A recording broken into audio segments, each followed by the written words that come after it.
Soy Gideón, un israelita de la tribu de Manasés. Vivía en Ofra, un pequeño pueblo rodeado de colinas y valles fértiles. Mi vida era sencilla, pero llena de trabajo y dedicación. Mi padre, Joás, era un hombre respetado en la comunidad, y yo había aprendido del arte de la agricultura. Me levantaba temprano cada mañana para trabajar en el campo, arando la tierra, sembrando semillas y cuidando de las cosechas. Pero mi vida no era solo trabajo y más trabajo. Tenía amigos y familiares que me apoyaban, y juntos celebrábamos las fiestas y tradiciones de nuestro pueblo. Sin embargo, había algo que siempre me había preocupado: la situación de Israel.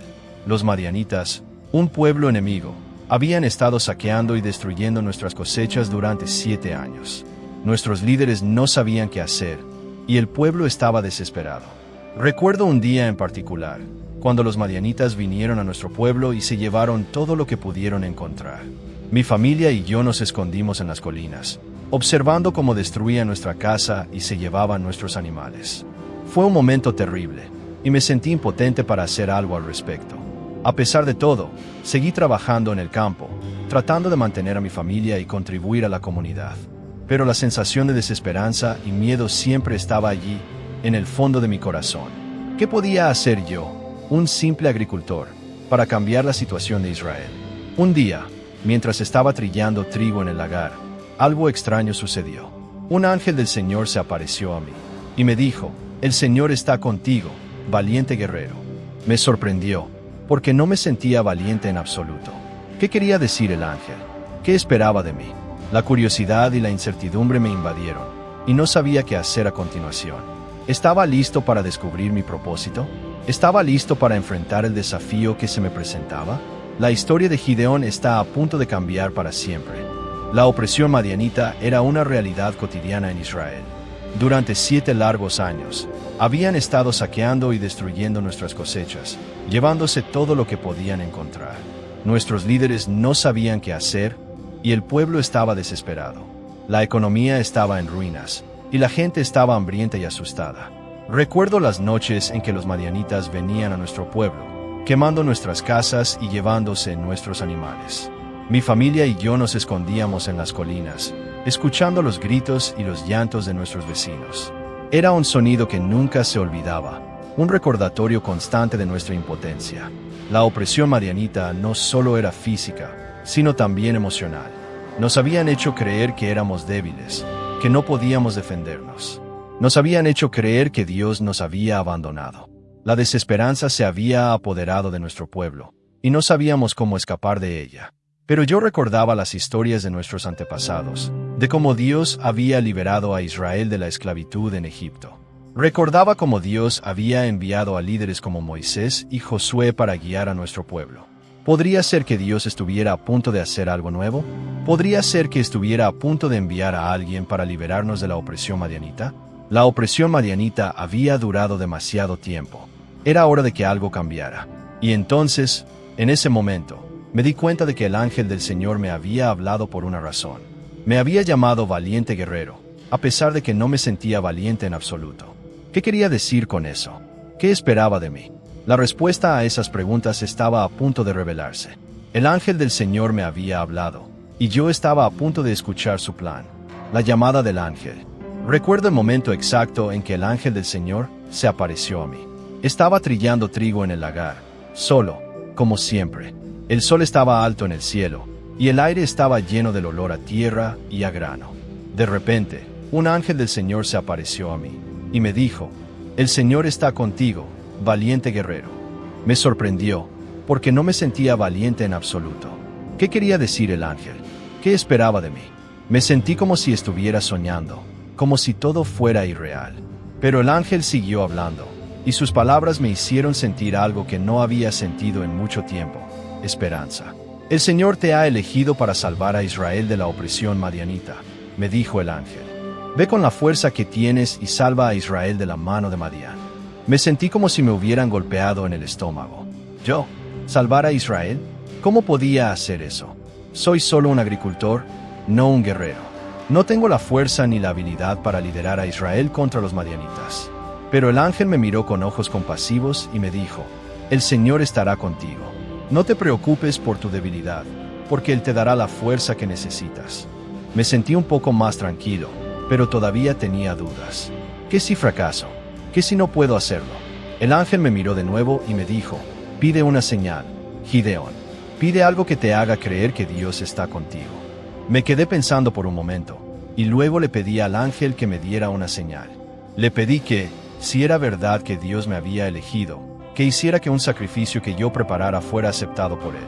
El ángel me dijo que así sería, y desapareció. Me quedé solo en el lagar, sintiendo una mezcla de emociones. ¿Qué había pasado? ¿Había sido real? Me sentí un poco asustado, pero también un poco emocionado. ¿Podría ser que Dios estuviera a punto de hacer algo nuevo en mi vida? ¿Podría ser que estuviera a punto de ser parte de algo grande? La historia de Gideón estaba a punto de cambiar para siempre. Mi respuesta a la llamada. Me quedé pensando en la llamada del ángel durante mucho tiempo. ¿Qué debía hacer? ¿Debía creer que Dios me había elegido para salvar a Israel? Me sentía tan pequeño e insignificante en comparación con la tarea que se me había encomendado. Me pregunté si estaba loco por siquiera considerar la idea de aceptar la llamada. ¿Qué si fracaso? ¿Qué si no puedo hacerlo? La duda y el miedo se apoderaron de mí, y comencé a cuestionar todo. Pero entonces recordé las palabras del ángel. El Señor estará contigo. No te preocupes por tu debilidad, porque Él te dará la fuerza que necesitas. Me di cuenta de que no estaba solo en esto. Dios estaba conmigo, y Él me daría la fuerza que necesitaba. Así que, con un poco de miedo y mucha fe, acepté la llamada. Le dije al ángel que estaba dispuesto a hacer lo que Dios quería que hiciera. Me sentí un poco más tranquilo, sabiendo que no estaba solo en esto. Pero, ¿cómo iba a empezar?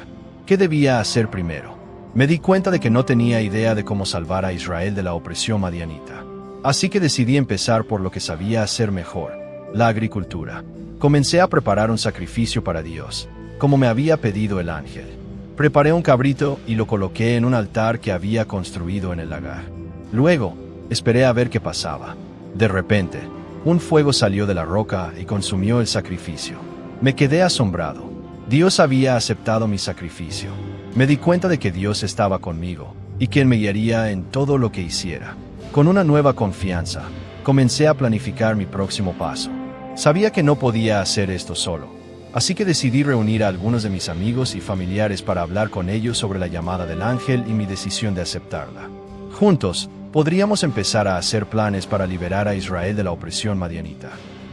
La señal del sacrificio fue un momento crucial en mi vida. Me había decidido a aceptar la llamada del ángel y a seguir a Dios, pero todavía tenía dudas. ¿Cómo sabía que Dios estaba realmente conmigo?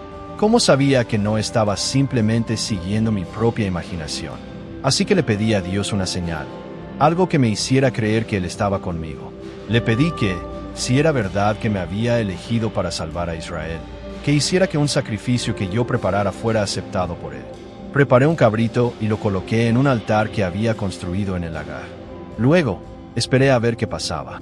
La espera fue tensa, y mi corazón latía con ansiedad. ¿Qué pasaría? ¿Aceptaría Dios mi sacrificio? De repente, un fuego salió de la roca y consumió el sacrificio. Me quedé asombrado. Dios había aceptado mi sacrificio. Me sentí como si hubiera sido golpeado por un rayo. La presencia de Dios estaba allí, en ese momento, y me sentí abrumado por su poder y su amor. Me di cuenta de que Dios estaba conmigo, y que Él me guiaría en todo lo que hiciera. La señal del sacrificio me dio la confianza que necesitaba para seguir adelante. Sabía que no estaba solo en esto, y que Dios estaba trabajando a través de mí para salvar a Israel. La señal del sacrificio también me enseñó algo importante, que Dios es un Dios de fuego y de pasión. Él no es un Dios distante y lejano, sino un Dios que se involucra en la vida de sus hijos. Me di cuenta de que, si iba a seguir a Dios, tendría que estar dispuesto a arder con pasión por Él. Con esta nueva confianza y pasión, comencé a planificar mi próximo paso. Sabía que no podía hacer esto solo, así que decidí reunir a algunos de mis amigos y familiares para hablar con ellos sobre la llamada del ángel y mi decisión de aceptarla. Juntos, podríamos empezar a hacer planes para liberar a Israel de la opresión madianita. Pero antes de hacer eso, había algo que tenía que hacer. Tenía que destruir el altar de Baal que mi padre había construido en nuestro pueblo. Era un recordatorio de la idolatría y la desobediencia de nuestro pueblo, y sabía que Dios quería que lo destruyera. Así que, con la ayuda de algunos de mis amigos, Destruí el altar de Baal y construí un nuevo altar. La destrucción del altar de Baal fue un acto de desobediencia y de fe. Mi padre, Joás, había construido un altar a Baal en nuestro pueblo, y era un recordatorio constante de la idolatría y la desobediencia de nuestro pueblo. Sabía que Dios quería que lo destruyera, pero también sabía que mi padre y los demás habitantes del pueblo se enfadarían conmigo. Pero no podía ignorar la voz de Dios. Así que, con la ayuda de algunos de mis amigos, decidí destruir el altar de Baal. Fue un acto de valentía, pero también de miedo. ¿Qué pasaría si mi padre y los demás se enfadaban conmigo? ¿Qué pasaría si me castigaban? Pero no podía dejar que el miedo me detuviera. Sabía que Dios estaba conmigo, y que Él me guiaría en todo lo que hiciera. Así que, con la ayuda de mis amigos, destruimos el altar de Baal y lo quemamos. La reacción de mi padre y los demás no se hizo esperar. Se enfadaron conmigo y me llamaron destructor de altares. Me dijeron que merecía morir por lo que había hecho. Pero mi padre, aunque enfadado, me defendió. Les dijo que si Baal era un Dios verdadero, que se defendiera él mismo. Me di cuenta de que mi acto de desobediencia había sido un golpe para la idolatría en nuestro pueblo. Había demostrado que Dios es el único Dios verdadero, y que Él es más poderoso que cualquier otro Dios. La destrucción del altar de Baal también me enseñó algo importante, que la obediencia a Dios es más importante que la aprobación de los demás. Me había enfrentado a la oposición y al miedo, pero había seguido adelante porque sabía que era lo correcto. Con esta nueva confianza, comencé a prepararme para la batalla que se avecinaba. Sabía que los madianitas no se rendirían sin luchar, y que necesitaría toda la ayuda que pudiera obtener para derrotarlos. Así que comencé a reunir a un ejército de hombres para luchar contra los madianitas. La reunión del ejército fue un proceso largo y difícil. Sabía que no podía hacerlo solo, así que comencé a reunir a un grupo de hombres que estuvieran dispuestos a luchar contra los madianitas. Pero no fue fácil.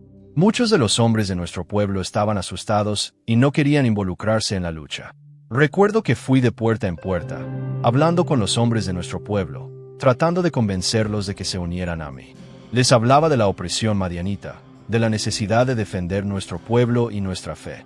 Pero muchos de ellos me decían que no, que era demasiado peligroso, que no querían morir. Pero no me rendí. Seguí adelante, hablando con todos los que podía, tratando de convencerlos de que se unieran a mí. Y lentamente, comenzaron a venir. Unos pocos al principio, luego más y más. Hombres de todas las tribus de Israel, dispuestos a luchar por su pueblo y su fe. Finalmente, después de mucho esfuerzo, logré reunir un ejército de 32,000 hombres. Era un número impresionante, pero sabía que todavía no era suficiente. Los madianitas eran un enemigo formidable, y necesitaríamos toda la ayuda que pudiéramos obtener para derrotarlos. Así que decidí ir a Dios y pedirle su guía. Le pedí que me dijera si debía seguir adelante con el ejército, o si debía buscar otra forma de derrotar a los madianitas. Y Dios me respondió, diciéndome que redujera el número de hombres a 300. Me sorprendió. ¿300 hombres? ¿Cómo podríamos derrotar a los madianitas con solo 300 hombres? Pero Dios me dijo que no me preocupara, que Él estaría con nosotros y que nos daría la victoria. Así que, con un ejército de 300 hombres, me preparé para la batalla. Sabía que no sería fácil, pero también sabía que Dios estaba con nosotros. Y con Él, todo era posible. La reducción del ejército fue un momento difícil para mí. Había trabajado tan duro para reunir a 32,000 hombres, y ahora Dios me estaba diciendo que redujera el número a 300. Me parecía imposible. ¿Cómo podríamos derrotar a los madianitas con solo 300 hombres? Me pregunté si Dios se había equivocado. ¿No había visto la necesidad de un ejército grande y fuerte para derrotar a los madianitas? Pero Dios me dijo que no me preocupara, que Él estaría con nosotros y que nos daría la victoria. Así que, con un poco de duda y mucho de fe, comencé a reducir el número de hombres. Le dije a los hombres que se fueran a casa, que no necesitábamos tantos. Fue un momento difícil, pero sabía que era lo que Dios quería. La forma en que Dios me dijo que redujera el número de hombres fue interesante. Me dijo que llevara a los hombres al río y que observara cómo bebían agua. Los que se arrodillaran para beber. Los que se tomaran su tiempo y se aseguraran de que el agua estuviera fresca y limpia. Esos eran los que no estaban listos para la batalla. Los que simplemente se inclinaran y bebieran rápidamente. Esos eran los que estaban listos. Me pareció un método extraño, pero sabía que Dios sabía lo que estaba haciendo. Así que llevé a los hombres al río y observé cómo bebían. Y, para mi sorpresa, la mayoría de ellos se arrodillaron para beber. Solo 300 hombres bebieron rápidamente, sin preocuparse por la comodidad o la frescura del agua. Esos 300 hombres eran los que estaban listos para la batalla. Eran los que estaban dispuestos a seguirme, a confiar en Dios y a luchar por su pueblo. Y con esos 300 hombres, me sentí listo para enfrentar a los madianitas. La noche de la victoria fue un momento que nunca olvidaré. Estábamos acampados en el valle de Jezreel, rodeados de colinas y montañas que se elevaban hacia el cielo como gigantes dormidos. Los madianitas estaban acampados en el valle, a unos pocos kilómetros de distancia, y sabíamos que la batalla sería intensa. Me reuní con mis 300 hombres y les expliqué el plan. Les dije que íbamos a rodear el campamento madianita en silencio, sin hacer ruido, y que cuando yo diera la señal, todos debían tocar sus trompetas y gritar por el Señor y por Gideón, al unísono. Les dije que no debían luchar, solo debían hacer ruido y asustar a los madianitas. Los hombres asintieron con la cabeza, sus ojos brillando con determinación en la oscuridad. Sabíamos que no sería fácil, pero también sabíamos que Dios estaba con nosotros. A medianoche, nos pusimos en marcha. La luna estaba llena, pero estaba oculta detrás de las nubes, y el valle estaba sumido en una oscuridad casi total.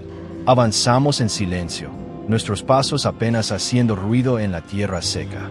El aire estaba lleno del olor a hierba y a tierra húmeda. Cuando llegamos al borde del campamento madianita, nos detuvimos. Podíamos oír el sonido de los soldados madianitas hablando y riendo, y el relincho de los caballos. Me sentí un escalofrío en la espalda, pero sabía que no podía mostrar miedo. Levanté mi mano y di la señal. Los 300 hombres tocaron sus trompetas y gritaron por el Señor y por Gideón, con todas sus fuerzas. El sonido fue ensordecedor, como un trueno que sacudió el valle. Los madianitas se despertaron de golpe, confundidos y asustados. Comenzaron a correr en todas direcciones, gritando e hilando. Algunos se atacaban entre sí, pensando que los israelitas estaban en medio de ellos. Otros huían hacia el desierto, perseguidos por los gritos y las trompetas de mis hombres. La batalla fue caótica, pero breve. Los madianitas se desbandaron y huyeron, y nosotros los perseguimos, gritando y tocando nuestras trompetas. La victoria fue nuestra, y sabíamos que era gracias a Dios. Cuando el sol comenzó a salir, el valle estaba cubierto de cuerpos madianitas. Habíamos ganado la batalla, y nuestro pueblo estaba libre. Me sentí abrumado por la emoción, y caí de rodillas, dando gracias a Dios por su ayuda y su protección. La noche de la victoria fue un momento que nunca olvidaré, un recordatorio de que con Dios, todo es posible. La persecución.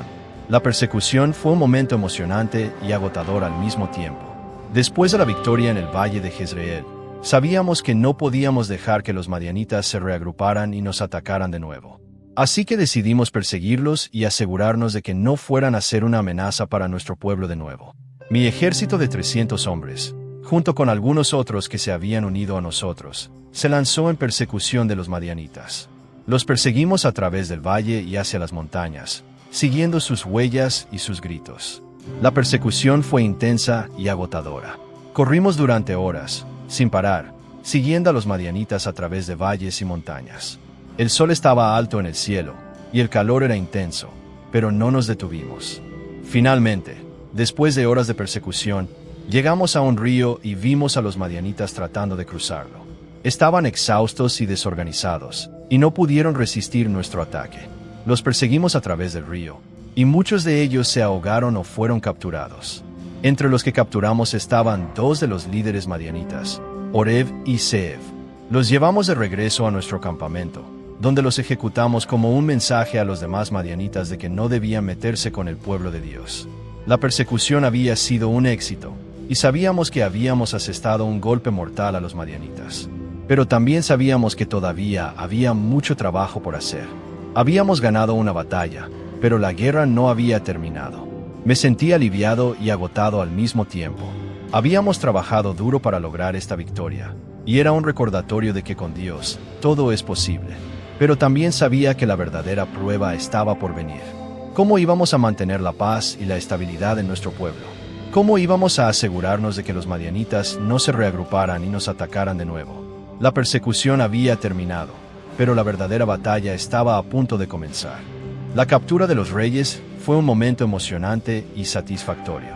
Después de la persecución, habíamos logrado capturar a dos de los líderes madianitas más importantes, Oreb y Zeeb, pero sabíamos que había más, y que los reyes madianitas, Seba y Salmunna, todavía estaban en libertad.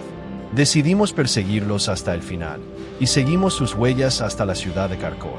La ciudad estaba rodeada de murallas altas y puertas fuertes, pero no fue un obstáculo para nosotros. Atacamos la ciudad con furia y determinación, y pronto la tomamos. Los reyes Seba y Salmunna intentaron escapar, pero los capturamos en un valle cercano. Estaban exhaustos y desmoralizados, y no ofrecieron mucha resistencia. Me acerqué a ellos y les dije: ¿quiénes son ustedes? ¿Qué han hecho para merecer la ira de Dios?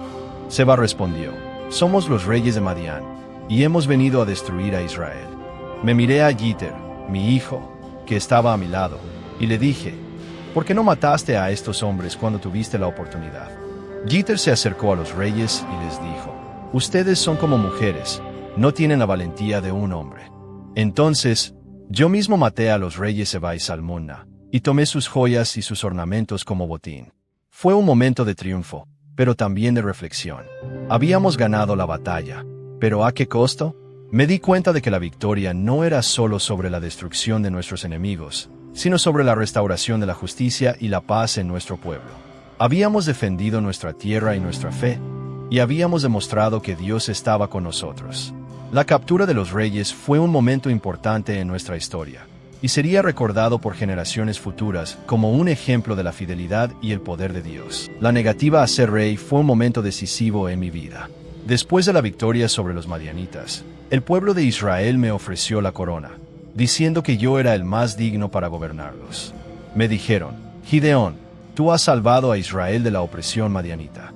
Eres un héroe, un guerrero valiente y un líder sabio. Queremos que seas nuestro rey, que nos gobiernes y nos guíes. Pero yo sabía que no era lo correcto. Me arrodillé y les dije: no, no seré yo quien nos gobierne. Solo Dios es nuestro Señor y nuestro Rey. Él es quien nos ha salvado, no yo. Les expliqué que no quería ser un rey como los demás reyes de las naciones, que se creían superiores a los demás y que se aprovechaban de su poder. Yo quería servir a Dios y a mi pueblo, no gobernarlos. Mi hijo Jeter, que estaba a mi lado, me miró con orgullo y me dijo: Padre, has hecho lo correcto. Dios es el único rey que necesitamos. El pueblo de Israel aceptó mi decisión y me pidió que les diera un consejo sobre cómo gobernarse. Les dije que debían obedecer a Dios y seguir sus leyes, y que debían ser justos y compasivos unos con otros. Y así, en lugar de ser un rey, me convertí en un juez, un líder que gobernaba con justicia y sabiduría, pero que siempre recordaba que la verdadera autoridad venía de Dios. Mi negativa a ser rey fue un ejemplo para mi pueblo y para las generaciones futuras. Demostró que el verdadero liderazgo no se trata de buscar el poder o la gloria, sino de servir a los demás y de obedecer a Dios. La paz en Israel fue un periodo de gran bendición y prosperidad para nuestro pueblo. Después de la victoria sobre los madianitas y la negativa a ser rey, me establecí como juez de Israel y trabajé para establecer la justicia y la paz en la tierra. Durante mi mandato, Israel disfrutó de 40 años de paz, un periodo de gran prosperidad y crecimiento. La gente vivía en seguridad, sin temor a los ataques de los enemigos, y se dedicaba a trabajar la tierra y a criar a sus familias. La tierra estaba en orden, y la justicia se administraba de manera imparcial. Los pobres y los necesitados eran protegidos, y la gente vivía en armonía unos con otros. Me sentí agradecido por la oportunidad de servir a mi pueblo y de ver la bendición de Dios sobre Israel. Sabía que no era yo quien había logrado esto, sino que era el resultado de la fidelidad de Dios a su pueblo. Durante este periodo, también trabajé para fortalecer la fe del pueblo en Dios y para enseñarles a obedecer sus leyes.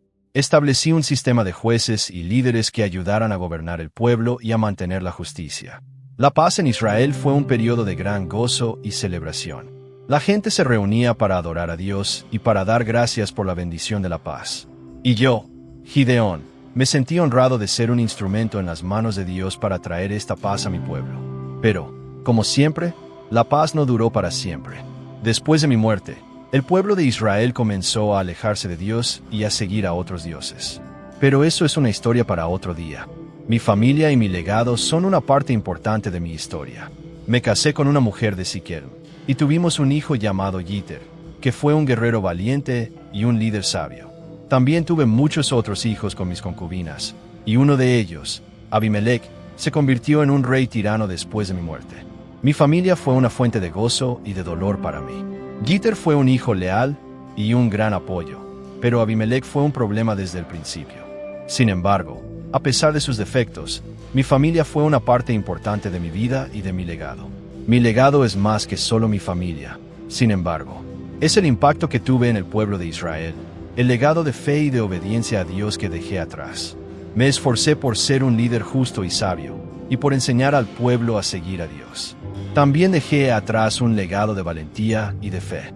Mi historia es un recordatorio de que, con Dios, nada es imposible. Me enfrenté a enemigos formidables y los derroté, no por mi propia fuerza, sino por la fuerza de Dios. Mi legado también es un recordatorio de la importancia de la fe y de la obediencia a Dios. Me esforcé por seguir a Dios y por enseñar al pueblo a hacer lo mismo. Y mi historia es un ejemplo de lo que sucede cuando se confía en Dios y se le obedece. En última instancia, mi legado es un legado de fe, de valentía y de obediencia a Dios. Espero que mi historia inspire a otros a seguir a Dios y a confiar en su poder y su providencia.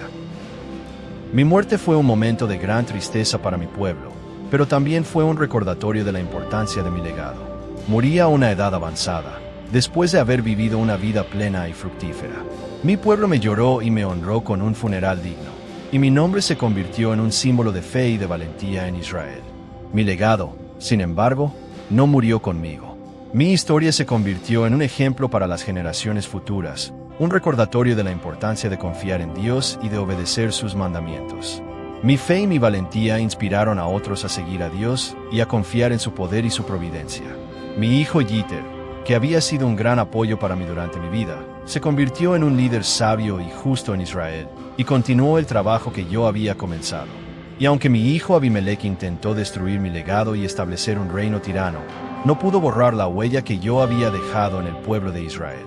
Mi legado se convirtió en un faro de esperanza para el pueblo de Israel, un recordatorio de que Dios es fiel y que Él siempre está con su pueblo.